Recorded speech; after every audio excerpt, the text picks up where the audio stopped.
โอเคคลิปนี้จะมาสอนวิธีการเชื่อมต่อระหว่างโบรกเกอร์ AM กับกระดานเทรด MT5 แล้วก็วิธีการเทรดหรือว่าวิธีการใช้งานเบื้องต้นเนาะหรือว่าพื้นฐานการใช้งานสำหรับนักเทรดมือใหม่ที่บ่เคยใช้งานมาก่อนเนาะสำหรับผู้ใดที่มีประสบการณ์มาแล้วก็สามารถเรียนพันได้เลยเนาะเพราะว่าหลายคนก็ใช้เป็นอยู่แล้วถ้าหากว่าเคยใช้งานมาก่อนโอเคและก่อนที่ทุกคนจะทำการเชื่อมต่อแล้วก็ใช้งาน MT5 ได้ก็ต่อเมื่อมีบัญชีเทรดเนาะกับโบรกเกอร์ใดหนึ่งซึ่งมื้อนี้ก็จะใช้เป็นAM เนาะแล้วก็มีแอปของ MT5 นะให้ทุกคนดาวน์โหลดจาก Play Store หรือ App Store ได้เราไปเบิ่งวิธีการใช้งานน้ำกันหรือวิธีการเชื่อมต่อน้ำกันก็ให้ทุกคนเข้ามาที่ Night Broker AM เนาะโอเคหลังจากที่เข้ามาแล้วก็ถ้าหากว่าต้องการเติมถอนต่างๆก็สามารถที่จะกดไปที่กระเป๋าเงินวันนี้ได้เนาะแล้วก็จะมีฟังก์ชันเติมถอนต่างๆแล้วก็จะมีบัญชีของเขาขึ้นมาอยู่นี่เนาะก็คือ Standard เนาะบัญชีจริงวิธีการเชื่อมต่อก็ให้ทุกคนกดไปที่บอนบัญชีของเราเลยเนาะก็คือบัญชีจริงที่ค่อยเปิดไว้แล้วนะในโบรกเกอร์ AM สำหรับท่านใดที่ยังบ่มีเนาะก็สามารถจะกดเปิดได้เนาะแต่มื้อนี้ค่อยเปิดไว้แล้วตัวอย่างวิธีเปิดเนาะก็ให้ทุกคนกดมาที่บอนเลขบวกเนาะสำหรับท่านใดที่ยังบ่มีพอร์ตบัญชีเทรดเนาะก็สามารถที่จะเปิดเป็นบัญชีเทรดจริงหรือบัญชีทดลองได้เนาะบนนี้ตัวอย่างเฮาเปิดบัญชีจริงก็กดไปที่บอนบัญชีจริงแล้วก็เลือกเป็น MT5 เนาะแล้วก็ดำเนินการต่อหน้านี้ให้ทุกคนเลือกเป็น Standard เนาะแล้วดำเนินการต่อ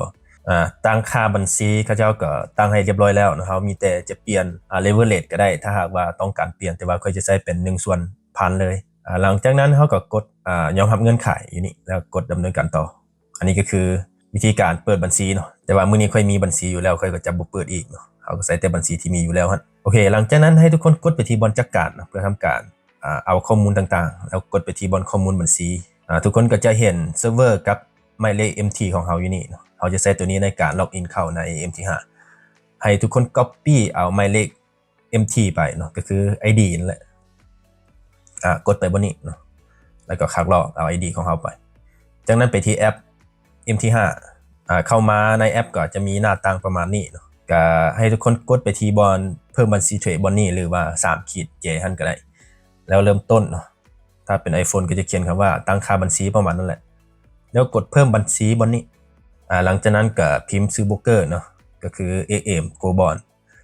Limited เนาะท่านใดใช้โบรกเกอร์ใดก็พิมพ์ซื้อโบรกเกอร์นั้นใส่เนาะมื้อนี้ก็ใช้เป็น AM จากนั้นแม่นบอนนี่ให้ทุกคนป้อนหรือว่าวาง ID ที่เฮา copy มาวางกินี่เนาะจากAM ของเฮาแล้วเลือกเซิร์ฟเวอร์เนาะเซิร์ฟเวอร์เฮาก็ต้องได้เบิ่งในเบื้องของ AM เนาะก็จะเป็น MT58 เนาะเฮาก็ต้องได้เลือกเป็น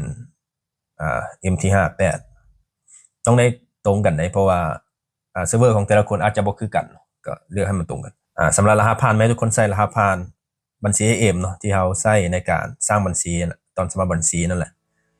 หลายคนก็อาจจะใช้เป็นรหัสผ่าน Gmail เนาะหลังจากนั้นก็กดลงซื้อเข้าไส้ได้เลยเนาะอยู่รูปนี้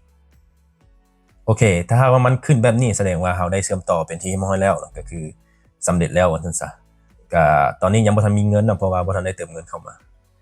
ถ้าทุกคนอยากเทรดก็สามารถเติมเงินเข้ามาแล้วก็เทรดได้เลยเนาะบัดนี้ค่อยจะสาธิตพื้นฐานการใช้งาน MT5 เนาะหรือว่ากระดานเทรด MT5 ก็ทำอีกก็ให้ทุกคนกดมาที่บอนคู่เงินนี่คู่เงินแล้วก็กดไปที่บอนดินสอกับเลขบวกหั่นเครื่องหมายลบนี่จะเป็นการลบคู่เงินที่เฮาบ่ต้องการออกเนาะเพราะว่ามันจะให้เฮาไล่ตาอย่างต่างๆเฮาก็ลบออกไปเนาะตัวใดที่เฮาบ่ใช้งานเขาก็ออกไปแล้วก็เพิ่มคู่เงินที่เราต้องการเทรดเนาะยกตัวอย่างทองคำก็คือ Gold เพิ่มเข้าไปแล้วค่อยสิเพิ่มเป็นBitcoin เนาะ BTC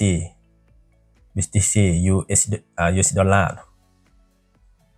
เอา2อันนี้ก็พอแล้วเพราะว่าปกติเฮาก็เทรดแต่ทองคำอยู่แล้วทองคำกับ Bitcoin อยู่แล้ว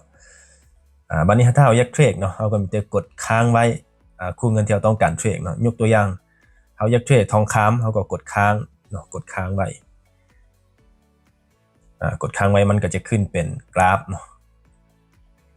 กดไปที่บนกราฟแล้วมันก็จะเข้าสู่หน้าต่างประมาณนี้ถ้าหากว่าท่านใดบ่มีปุ่มซื้อขายขึ้นเนาะก็ให้ทุกคนกดไปที่บนไอคอน UJ ครับ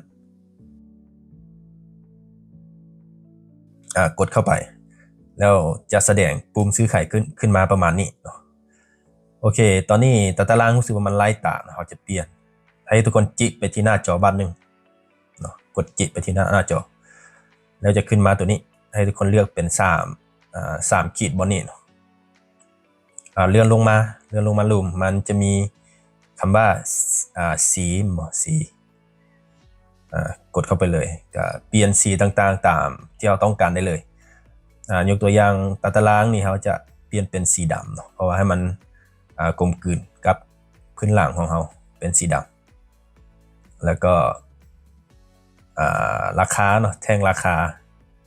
เทียมราคาขึ้นเขาจะเปลี่ยนเป็นสีฟ้ายกตัวอย่างเนาะอันนี้ก็เห็นเป็นตัวอย่างให้เบิ่งเนาะแล้วก็บันทึกไปได้เลย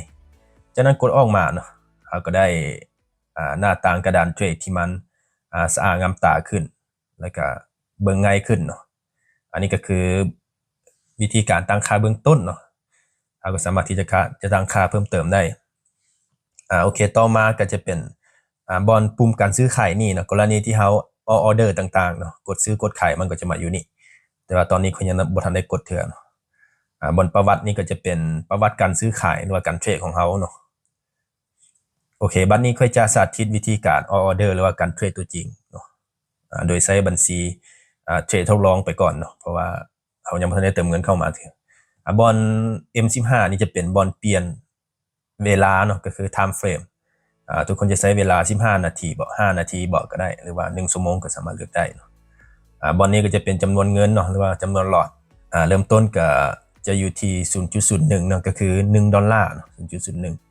0.01 นี่จะเท่ากับ$10เนาะถ้าเราใส่เลข1นี่จะเท่ากับ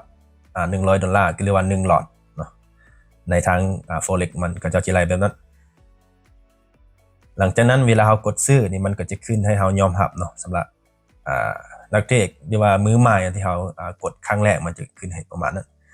หลังจากนั้นก็สามารถที่จะกดซื้อกดขายเนาะวิเคราะห์แล้วก็กดซื้อกดขายได้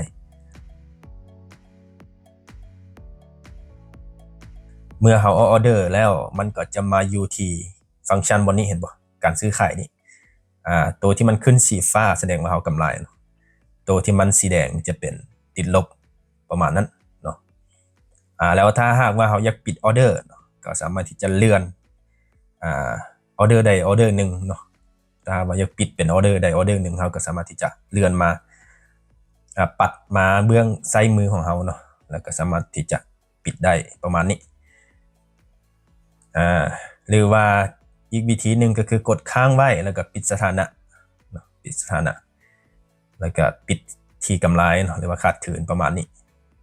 หรือถ้าหากว่าเราอยากปิดออเดอร์หลายออเดอร์พร้อมกันเนาะเราก็จะกดค้างไว้แล้วก็เลือกเป็นคำสั่งจำนวนมากเนาะแล้วก็เลือกเป็นปิดสถานะทั้งหมดเลยบ่หรือว่าปิดเฉพาะแต่ตัวที่มันกำไรหรือว่าขาดทุนเนาะตัวอย่างเราปิดเฉพาะแต่ออเดอร์ที่มันกำไรเนาะเราก็ปิดไปเลยเห็นบ่ตัวที่มันขาดทุนมันก็ยังอยู่